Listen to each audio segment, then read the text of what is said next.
नमस्कार दोस्तों, मैं एमएसपी गारंटी किसान आंदोलन 2024 के विषय में जो आज का एक ज्वलंत टॉपिक है के बारे में अपने विचार साझा करना चाहूँगा।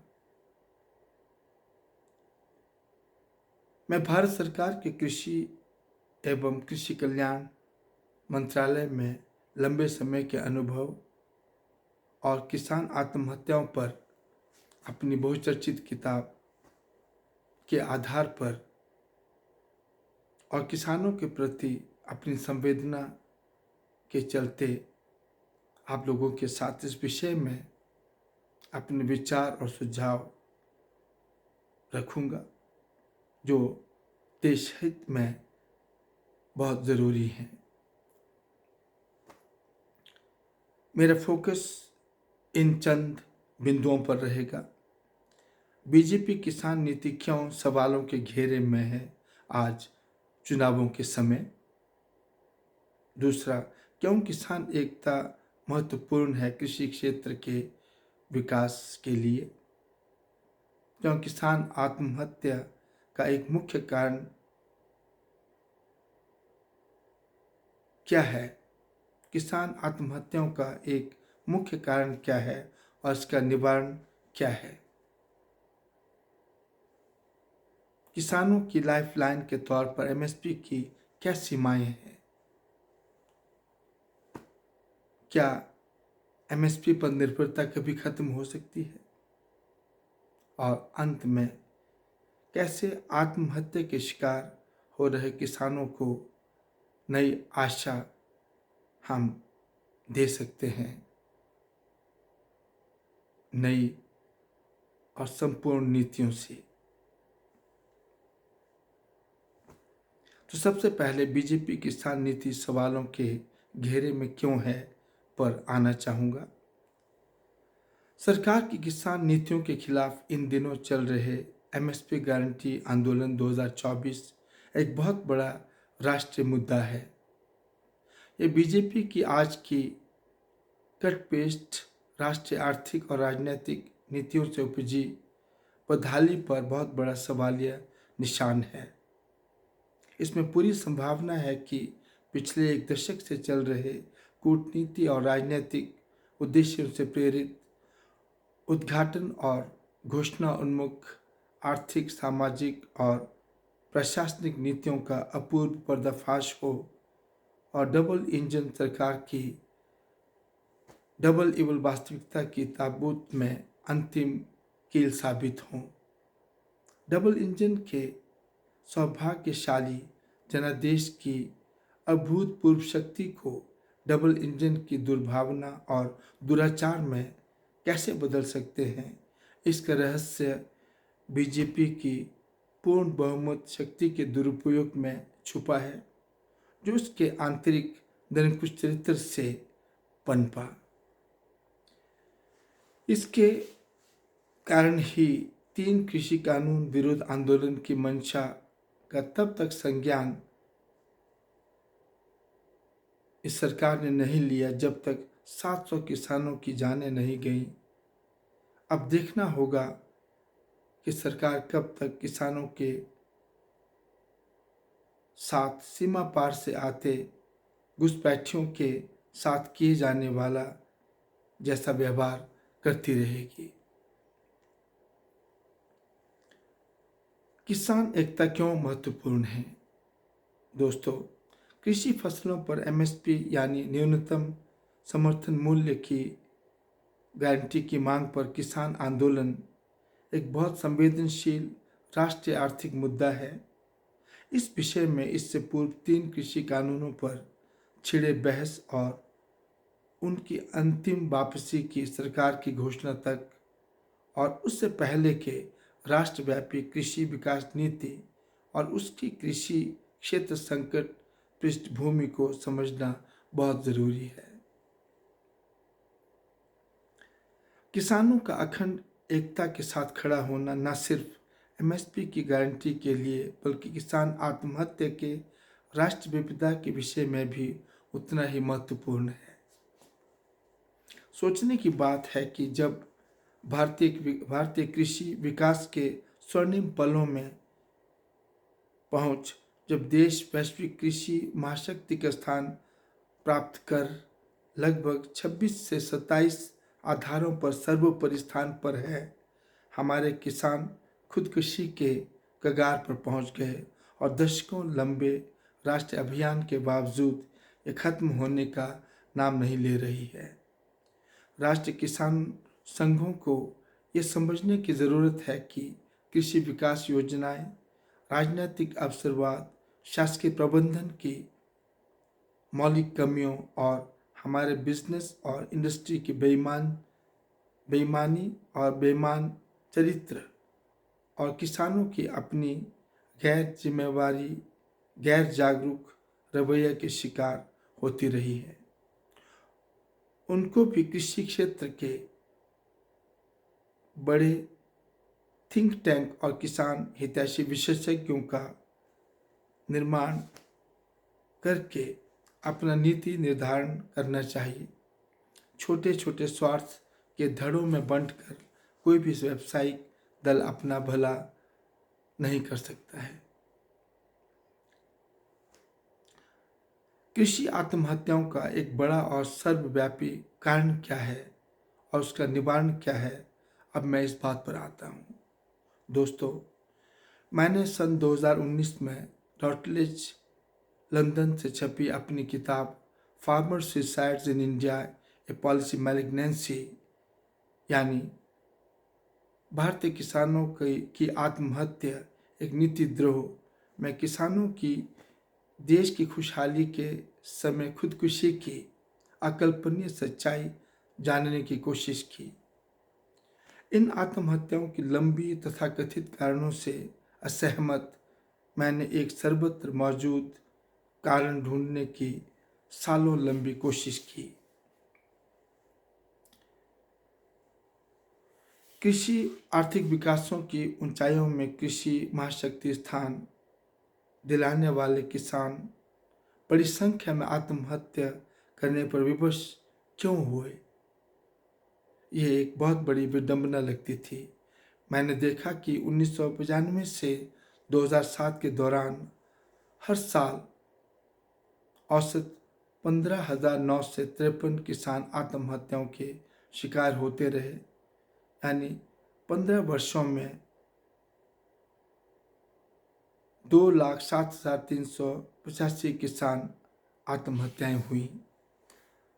सन 2008 से 2015 की अवधि में ये घटकर औसत 14,255 के औसत पर पहुंची और कुल संख्या आत्महत्याओं की 1,14,043 पर पहुंची और लगता था कि यदि ऐसा ही चलता रहा तो 2016 से 2020 तक और 71,277 किसान इसके शिकार हो जाएंगे, यानी कुल 3,92,705 बहुमूल्य जानें जा चुकी होंगी।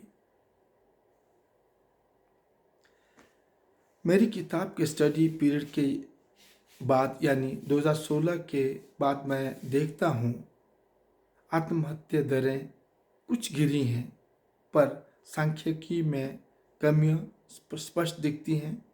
कुछ प्रदेशों से सूचनाओं का न आना और दूसरों से अधूरे आंकड़े आना इन कमियों के कारण हो सकते हैं, परंतु मुख्य चिंता का विषय ये है कि किसान आत्महत्या खत्म होने का नाम भी नहीं ले रही हैं। एक और बड़ी गंभीर बात यह है कि 2016 से 2022 की अवधि के लिए अनुमानित आत्महत्या की 71,277 की संख्या से बहुत अधिक आत्महत्याएं वास्तविकता में हुई। सन 2016 से 2022 के दौरान 1,10,000 किसानों ने आत्महत्याएं की। सन 2022 में किसान आत्महत्या की संख्या बढ़कर 11,290 पर पहुंच गई, जो लगभग 2016 की 11,380 के बराबर है। यानी घटने का बहुत बड़ा कोई ट्रेंड नहीं दिख रहा है। यही न सिर्फ अपने आप में चिंताजनक है, बल्कि सांख्यिकी की विश्वसनीयता और कवरेज दोनों दृष्टि से गंभीर बात है। ये तथ्य बीजेपी की कृषि नीतियों की असफलता दर्शाता है। इस तरह 1995 से 2022 तक अकल्पनीय 5,02,719 किसान इस मौत के शिकार हो चुके हैं। मैंने अपनी पुस्तक में सिद्ध किया है कि अपूर्व कृषि समृद्धि और सफलता के समय कृषक आत्महत्या का एक ही मुख्य कारण है, और बाकी सब इससे निकले कारण हैं या सहायक कारण हैं, जो हमारी कृषि विकास नीति द्रोह में छुपा है। वो ये है कि भारत जैसे सर्वत्र बेईमानी के देश में मैं सभी ईमानदार लोगों से माफ़ी चाहूँगा। किसानों की सहायता के लिए कृषि उपज सब्सिडी की रिश्वत प्रेरक भ्रष्टाचार उन्मुख कृषि विकास नीति पर हमारा निर्भर होना ये कारण है। एक ऐसा नीति संबंधित हल जो किसानों के सिवा देश के हर आर्थिक और सामाजिक वर्ग को संपन्न कर रहा है। एक ऐसा कृषि विकास सहायता जो खाद, बीज, कृषि इनपुट्स, कृषि औजार और मशीन के हर व्यापारी और उद्योग, सरकारी और सभी गैर सरकारी संस्थानों के कर्मचारियों की दिन दूनी रात चौगुनी तरक्की संभव बना रही है, सिर्फ खुद किसानों के सिवा, जिनके लिए ये पूरा तंत्र बनाया गया। आप सोचिए, 100 रुपये की कीमत की मशीन पर सब्सिडी की 50% राशि घटाने के बाद भी किसान को 125 रुपये में वो चीज़ पड़े तो आप क्या कहेंगे? एक ऐसी भयानक दशा जिसमें हर साल घाटे की खेती, रिश्वतखोरों की लूट और अवैध ऋणदाताओं की गुंडागर्दी और बेईमान मंडियों और नौकरशाही और राजनीतिज्ञों के बीच साठगांठ के चलते किसान के लिए केवल और केवल आत्महत्या ही एक रास्ता रह जाता है। हमारे आज के गोदान कहानी के हीरो को, 3 बीघे के किसान को, मैंने देखा है कि इससे मुक्ति का एक ही नीति विकल्प है। वो है कृषि उत्पादन सब्सिडी की जगह कृषि बजट प्रावधान का मार्ग अपनाना। कृषि बजट सहायता पॉलिसी की नीति के अंतर्गत कृषक को उसकी ज़मीन की अनुमानित नेट औसत वार्षिक फायदा के अनुसार कृषि वर्ष के आरंभ में ही पैसा दे दिया जाता है। सहायता प्रक्रिया को सरकारी और गैर सरकारी हेरा फेरी के चुंगल से निकालकर किसान के लिए स्वतंत्र निर्णय लेने के हालात पैदा करने के लिए और हर तरह से अपनी समझ का इस्तेमाल करने के लिए इस बजट सहायता योजना को कृषि पैदावार की शर्तों से भी मुक्त रखा जाता है। ये आमदनी अब किसान को नेट बचत वाले कृषक होने की आरामदायक स्थिति में पहुंचा देता है, जिससे वो अपनी कृषि संबंधित फैसले आज़ादी के साथ लेता है, बिना सरकारी सब्सिडी की हेरा फेरी की। मुझे लगता है हमारी आज की कृषि उत्पादन सब्सिडी की सुविधा प्यासे को छाननी में पानी परोसने जैसी दशा है, जबकि बजट इनकम सपोर्ट, साफ सुथरा, रिश्वत संभावना मुक्त, पारदर्शी सहायता मार्ग है। सरकार के वित्तीय संप्रबंधन के बारे में कहें तो ये काम कृषि उत्पादन सब्सिडी राशि के मुकाबले काफ़ी थोड़े संसाधन से पूरा हो जाता है। उड़ीसा की कालिया योजना और तेलंगाना की रेत बंधु योजनाएं इसी सिद्धांत के आधार पर चल रही हैं। अब मैं एमएसपी गारंटी की सीमाओं के बारे में आप लोगों के साथ अपने विचार साझा करना चाहूँगा। न्यूनतम समर्थन मूल्य नीति गारंटी के आज की किसानों की मांग की बात करें तो हम पाएंगे कि हमारी आर्थिक नीति कभी भी इसकी गारंटी देने की स्थिति में नहीं पहुंच पाई। इसके कार्यान्वयन में बहुत सी असाध्य समस्याएं सामने थीं। वास्तविकता ये थी कि भारतीय कृषि कभी भी ऐसी फसल उतनी मात्रा और गुणवत्ता के साथ पैदा ही नहीं कर पाए जो समर्थन मूल्य पर बिना झिझक खरीदी जा सके। ना ही जो कुछ पैदा किया जा रहा था सबको खरीद कर किसी उपयोग में लाया जा सके या भंडारों में रखने की पर्याप्त क्षमता हो, ऐसा आर्थिक और भंडारण प्रबंधन कभी हो न पाया। सस्ते अनाज पूर्ति की ज़रूरतों से आगे चलकर जब मुफ्त अनाज और स्कूलों में मिड डे के लिए अनाज पूर्ति के लिए कृषि फसलों की ज़रूरत पड़ी, तभी अधिक अनाज समर्थन मूल्यों के माध्यम से खरीदना संभव हुआ। दूसरी महत्वपूर्ण बात यह है कि इसका आविष्कार ही मंडी में फसलों की अचानक बाढ़ से कीमतों में संकटपूर्ण गिरावट से किसानों को सुरक्षा देना है, ना कि इस पर उनको निर्भर करना। कृषि अर्थशास्त्र दृष्टिकोण ये है कि ये मात्र किसान को घाटे से सुरक्षा का न्यूनतम प्रावधान है और एक सामान्य स्थिति में उसे अपनी फसल का इससे काफ़ी ऊंचा भाव मिलना चाहिए। दोस्तों, परंतु जल्दी ही ये न्यूनतम समर्थन मूल्य नीति बहुत ही अलग रास्ते पर चल पड़ी। अब ये कृषि फसलों की अग्रिम मूल्य और लाभ के संकेत की तरह काम करती है और किसानों को आज की कीमतों में गिरावट की स्थिति से बचाने के लिए अनाज के भंडार असंभव स्तरों तक पहुंचकर भंडारण की समस्या और अनेक राष्ट्रीय पोषण और कल्याण योजनाओं की पूर्ति के साधन बने हुए हैं।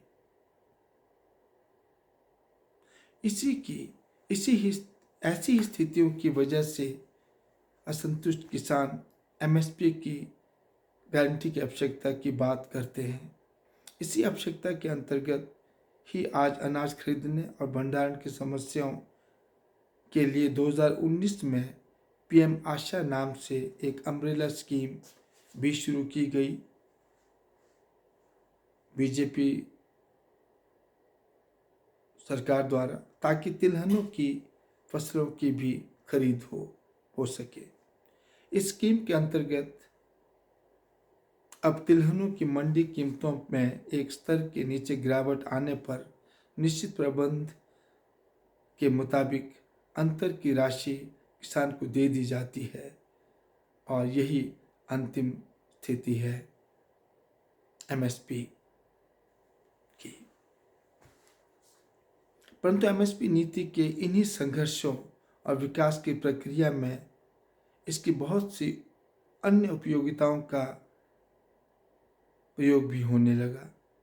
अब जब एमएसपी की गारंटी दी ही जानी है तो इसका उपयोग कृषि फसलों के चुनाव में वांछित प्रभाव डालने के लिए भी किया जाने लगा है और किया जा सकता है।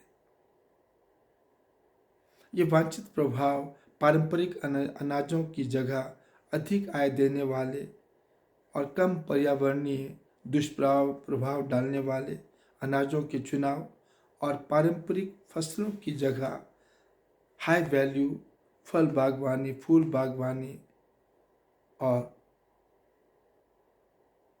अन्य क्षेत्रों की तरफ ले जाने वाली फसल समूह का प्रचलन बढ़ाने के लिए भी कर सकते हैं। और दोस्तों, अब मैं आता हूँ, क्या एमएसपी पर निर्भरता कभी खत्म होगी, इस अहम सवाल पर।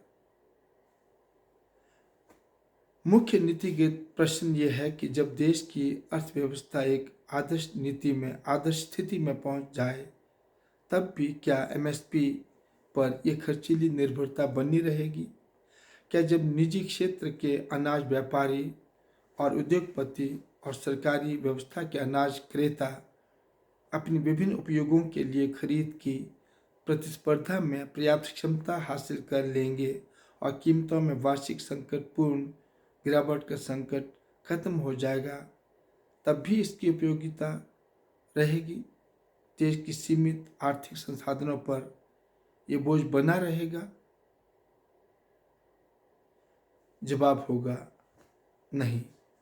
परंतु उस दिन का इंतजार किए बिना देश को सभी नीतिगत परिवर्तनों की ओर ध्यान देते हुए सभी आवश्यक कृषि कानूनों, जैसे कि हाल ही में वापस लिए गए 3 कृषि कानून और आधारभूत संरचनाओं को विकसित करने का प्रयत्न अभियान स्तर पर करना जरूरी है।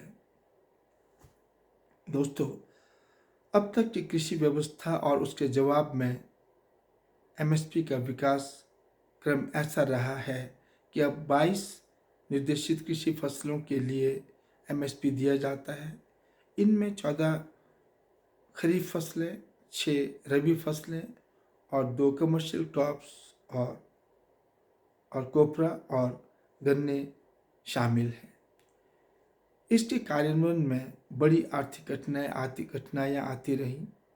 लगातार बढ़ते उत्पादन खर्चों और किसान हित और कुछ वोट बैंक राजनीति के कारणों से समर्थन मूल्य इतना बढ़ने लगा कि न सिर्फ आर्थिक बोझ देश की अर्थव्यवस्था पर असहनीय होने लगा, बल्कि अंतर्राष्ट्रीय मूल्यों के साथ हमारे उत्पादों की तुलनात्मक औचित्य भी खतरे में आने लगा।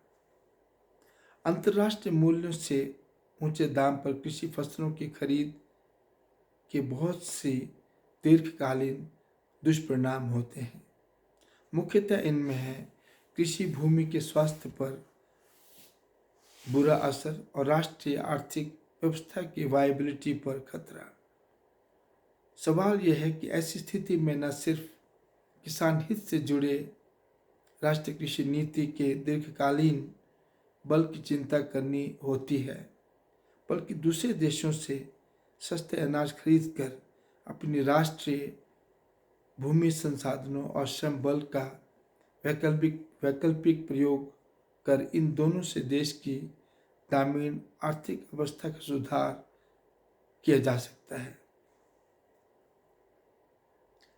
दोस्तों, ऐसी नीति चुनौती से निपटने के लिए नए रास्तों का चुनाव करना आवश्यक है।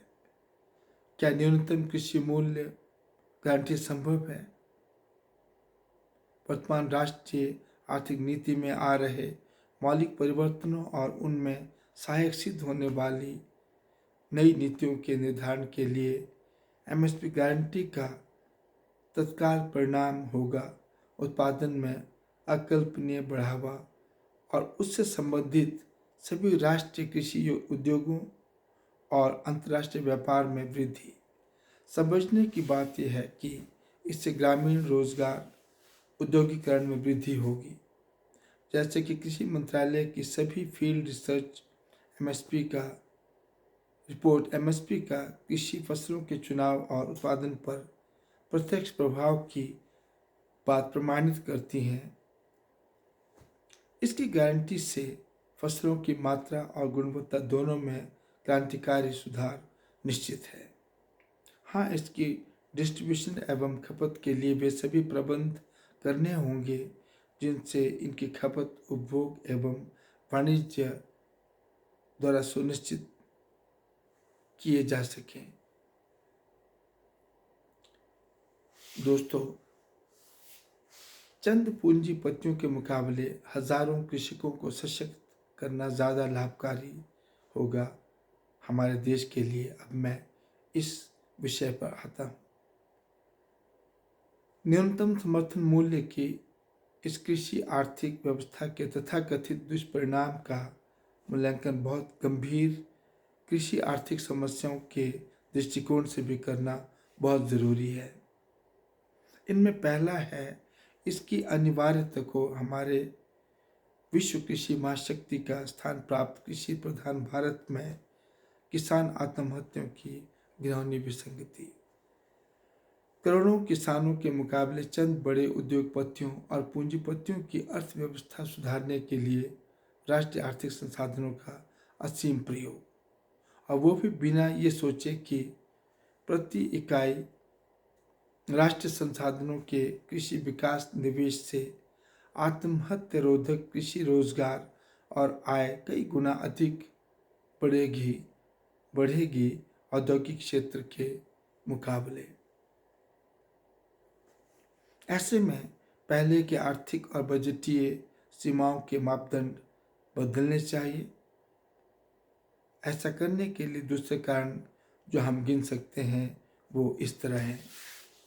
एक, देश के 55% से अधिक रोजगार देने वाले ग्रामीण क्षेत्रों का वास्तविक आर्थिक सशक्तिकरण, देश के सबसे अधिक बौद्धिक और श्रम शक्ति के स्रोत क्षेत्र गांवों का सर्वांगीण विकास जो हमारे औद्योगिक प्रगति से अछूता रह गया, ग्रामीण सामाजिक और आर्थिक जड़ता को खत्म करना।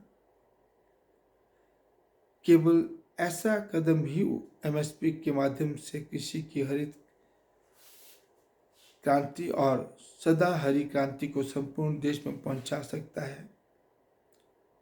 इसी के साथ कृषि विकास की सभी योजनाओं के कार्यान्वयन को वर्तमान के घूसखोरी की दीमकों से मुक्त करने के लिए डायरेक्ट ट्रांसफर ऑफ बेनिफिट्स निश्चित करना, और अंत में इसी के साथ उत्पादन लक्षित सब्सिडी आधारित स्कीमों की घूसखोरी के शिकार बनने की प्रवृत्ति से बचाव के लिए सीधे प्रति खेत संभव आय के पॉलिसी विकल्प को चुने, जैसे उड़ीसा के कालिया योजना और रेतबंदी योजना तेलंगाना में। दोस्तों, इस संदर्भ में ये भी कहना जरूरी है कि जो 3 कृषि कानून बीजेपी सरकार ने अकेले श्रेय लेने की अपनी अपरिपक्व जल्दबाजी और अलोकतांत्रिक ढंग से पास कर बाद में बहुत बड़ी राष्ट्रीय जान माल के नुकसान के बाद खिसिया कर वापस लेने के लिए पुनः विचार करना पड़ा, पर विचार करना बहुत आवश्यक है। किसान नेताओं को जिन बातों ने बहुत संशय में डाल दिया था वे थे, एक तरफा जल्दी से बिल पास किया जाना, किसानों और किसान संस्थाओं की राय न लेना, और सबसे बड़ी बात यह कि उद्योग घरानों का अकल्पनीय क्षमता के अनाज संग्रह गोदामों का पनपना। यदि हम इन बातों के उधर इन 3 बिलों की बात करें तो हम पाएंगे कि ये 3 बिल कृषि विकास आर्थिक नीति पर उच्चतम स्तर के अकादमिक मंथन और विभिन्न अध्ययन के नतीजे हैं। State of Indian farmer a millennium study 2004, ministry of agriculture, government of India की भूमिका में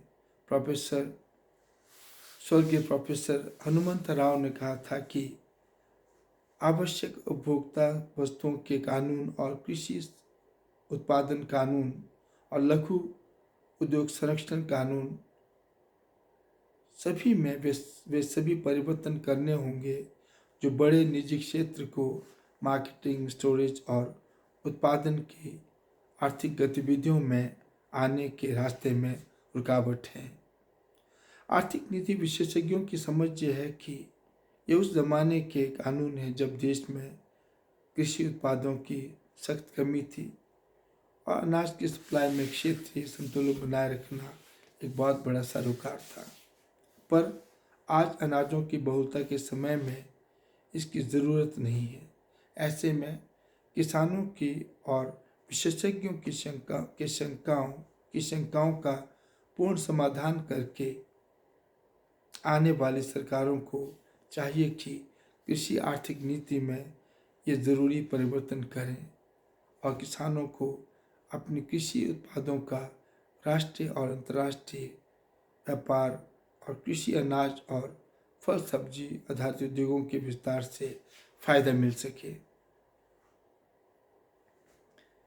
दोस्तों, इन अवस्थाओं में किसानों की मांगों की दमनकारी अवहेलना और उनकी मांगों को अनसुना करना एक नए राष्ट्रीय कृषि विपदा की तरह है।